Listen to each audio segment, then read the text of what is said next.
Hi mga loves! Hello sa inyo dyan. My name is Easterday and we're here in our channel, the Easterday FIL-AM family. You may consider subscribing in our channel. Nag-feature kami ng iba't ibang experiences here in America about motherhood, traveling, life hacks, and also about here in our house, decluttering, cleaning, and also our tips. Yun. So, thank you very much for all those people who have subscribed in our channel. So, the last video that we had, finisher ko yung decluttering ng closet ng husband ko using a KonMari method, and it's really effective. This time in our video, i-feature ko naman ang cleaning sa aking closet, and we will also still apply the KonMari method. Titignan natin kung ano yung mga damit na pwede pang magstay, pwedeng i-donate na, or pwedeng i-tapo na. And bibigyan ko rin kayo ng mga tips on how to maintain our closet as clean as possible, and para magkaroon tayo ng peace of mind para mas maganda ang ating closet. Tara, let's go! Okay mga loves, so nagsulat ako dito ng keep, toss, and donate, and dyan ko ilalagay ang mga damit ko para makita ko kung sila pa magsistay or i-donate ko na sila or itatapon na. And here mga loves, ang aking mga bags na hindi naman talaga ginagamit. Nakasabit na lang sila dyan for the longest time. And ito rin yung mga tops ko na hindi nakaayos, mga pants na kung paano lang nakasabit. Plus, here are other bags na nakalagay lang dyan. Hindi ko sila nagagamit talaga. Only like 3 or 4 items lang ang palagi kong ginagamit sa aking mga lakad. Meron pa dito sa loob. Ayan. So, kailangan na natin silang itago. And here, ang mga dresses that are just really stuck there. Hindi ko naman sila napapansin. Plus, dito ang gulo ng aking mga tops and shorts. Dahil as a mom, minsan nagmamadali tayo. Susuotin na lang natin and hindi na natin napapansin na hindi na nakaayos yung pagka-fold. And here, yung mga socks and yung mga lingerie, magkakahalo na lang sila. So, kailangan ko silang i-separate para naman mabilis akong makakuha ng mga items. Nagsimula ako by removing all my clothes and bags in the closet so that ma-clear out natin and mailagay natin sila ulit one by one with all clarity. Aalisin ko na rin yung lalagyanan ng mga tops ko dyan. Okay mga loves, empty na ang lalagyanan ng mga damit up until here. So, uumpisahan na nating piliin. So, yung dami ng stuff na nandito sa closet. And I believe hindi lahat yan ay magsistay pa sa closet ko.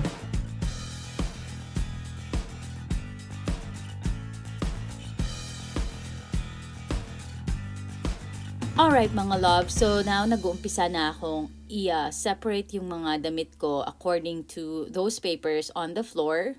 Nila-line up ko sila dun sa toss, keep, and donate. And inaalis ko rin sila sa hanger. Na-realize ko, pagkatapos nito, ang dami ko pa palang hanger na pwedeng gamitin. So there. While I'm separating those, nandyan yung sister ko and yung daughter ko na si Asia, plus si Christian. And it's more fun to do these things kapag may kausap ka and kapag kasama mo sila.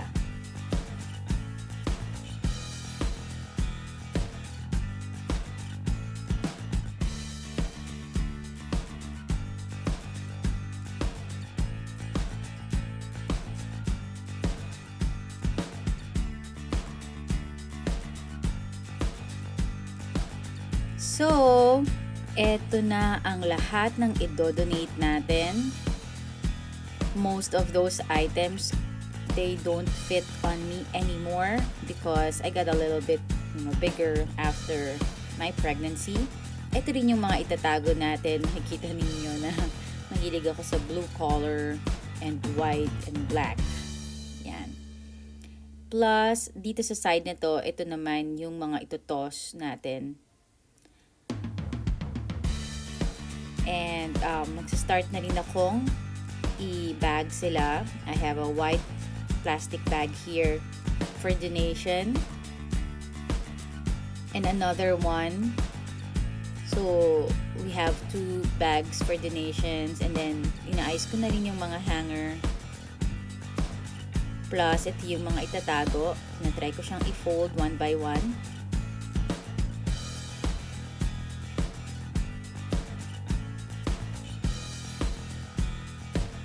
Or, some of the items ay ititinda ko siya sa aking online store, which is in Poshmark and Mercari. Makikita niyo dyan sa ating monitor. Doon ko kasi tinitinda yung mga second hand na mga clothes and other stuff like bags. Sa lahat po ng mga subscribers ng Easterday FIL-AM family na nandito sa America, pwede niyo pong i-check yung app na yon. You can download it. Alright, so yung mga nasa baba, napili ko na yan and I decided to let them stay in my closet. I realized that I am into dark colors like black, gray, and blue. Plus, of course, yung white. Love ko yan. Nakita niyo si Christian. Hi, Christian! He's trying some things there. And plus si Asia din. It's fun to have these kids while doing this.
Sabi nga po, one of the best ways to know if ikikip pa natin ang isang damit, kasi it's really hard. I know, it's really hard to toss our clothes, and as much as possible, kinikip natin siya just in case. Just in case may suot ko to sa ganitong season, or just in case may suot ko to sa ganitong occasion. So, one of the best ways to know kung kailangan na natin i-let go ang isang item or clothes is, for example, itong dress na to. Tanong natin, we have to touch it first and then ask ourselves, does it still give happiness or joy to us?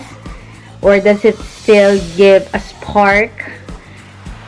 Kapag hindi na, then it's time to let go. Yung iba sinasabi, ang funny naman ito, sasabihin mo, ay wala ka ng damit, pero ang dami-dami mo namang damit sa closet. Yes, kasi sa utak natin, sa mind natin, yung mga gusto lang talaga nating mga damit sa closet natin, sobrang konti. The rest of those clothes, dresses, shorts, tops, hindi natin sila talaga gusto. Gusto lang natin silang nakalagay sa closet. So, we have to let it go and check and recheck kung talagang dapat pa siyang magstay sa closet nyo. Okay, mga loves.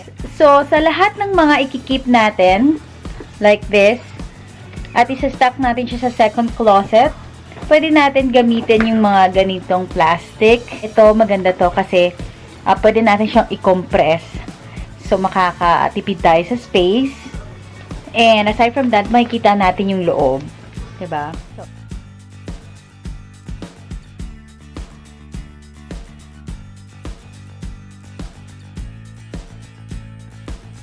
hi! Hi! So here, mga loves, nandito na lahat ng mga pang summer. And ang ganda niya. Compact siya. Pwede mo pa siyang lagyan ng space. Pwede pa siyang lagyan ng mga stuffs inside. Hi, ex. Wow, galing ah. Oh, she's practicing. Ang galing. Ang galing.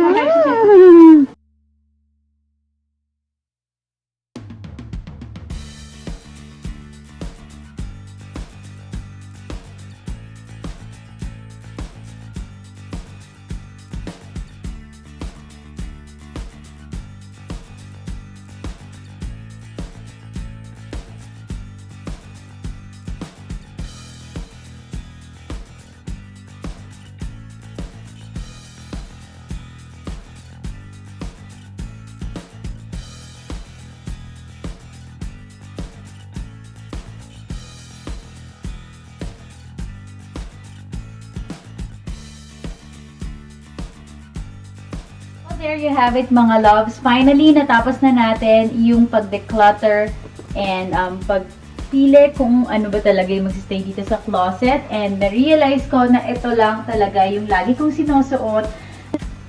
To tell you honestly, kapag pumupunta ako sa mall, and I'm really guilty about it, minsan may mga gusto tayong mga damit kasi sale lang siya, o kaya it looks good on our eyes.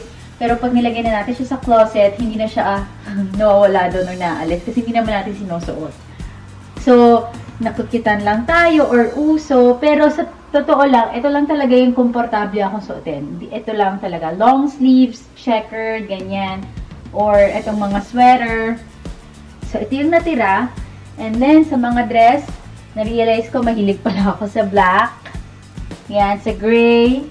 And ito lang, mga white also. So, ito lang din yung natira. And then, sa mga shirts and shorts, since yung shorts, kinip na natin siya kasi nga fall na dito, malamig na talaga. Ito yung mga t-shirts or pambahay na lagi kong sinusuot. Konti lang din siya. And then, pagdating naman sa mga bags, girls can relate to it. We do hoard when it comes to bags. Be it on sale, be it not, basta maganda yung color, maganda yung design, or just because we want to buy. Sa lahat ng mga bags na meron ako, ang na-realize ko na lagi namang ginagamit, ito lang talaga. Mahilig ako sa backpack, mahilig ako sa crossbody bags. So, ito lang yung mga tinira ko dito na lagi ko siyang ginagamit. And dito rin sa baba. Dito sa taas, naging empty siya. Inalis ko lahat ng bags ko. Kasi instead na maging happy yung feeling ko pag nakikita ko yung mga bags, naguguluhan lang ako eh. Parang ang gulo-gulo ng closet ko kapag nandun siya. So, ginawa ko, nilagay ko siya sa second closet ko, just in case may mga occasions na, ayan na si just in case. Pero, pag may mga occasions na kailangan ko siya, at least meron na akong makukuha na. Nandito siya sa second closet. But I decided to put all those bags na talagang kailangan ko lang or lagi kong ginagamit or favorite ko dito.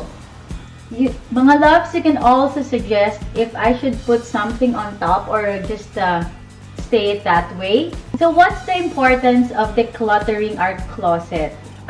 First of all, kapag naghahanap tayo ng mga damit na we're really wasting time. So much time thinking about what clothes to wear because we do have a lot of options, we do have a lot of choices. So at least kapag ganito na, ito lang talaga yung choice mo, mabilis ka makapag-decide.